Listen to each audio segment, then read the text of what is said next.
જ્યારે ડ્રાયક્લીન at home નહોતું અને ઘરે વોશ કરતા હતા ત્યારે લોકોને શું પ્રોબ્લેમ્સ ફેસ કરવો પડતો હતો. કલર જાતો હતો. મેં ઘરે ધોઈને તો કલર જાય. મારી એક સાડી બગડી ગઈ હતી, એને 300 રૂપિયા મેં આપ્યા હતા એને. કલર જાય, ડલ થઈ જાય, આમ સાઈન ફરક પડી જાય.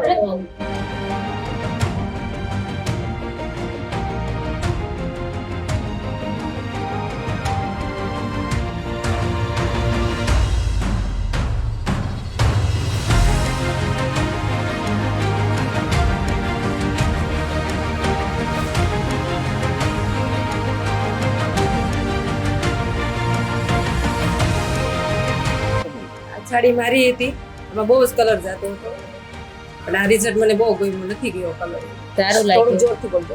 સારું લાગ્યું બહુ. અમને હવે બહાર કપડા નહીં આપીએ, અમે ઘરે જ ધોશું કપડા. સારું છે, લીધા જેવું છે એમ. આ વસ્તુ યુઝ કરવા જેવી છે અને સારી છે. હવે ડ્રાય ક્લિનિંગમાં કપડાં નહીં આપવા પડે. બહુ સરસ લાગી અમને આ વસ્તુ.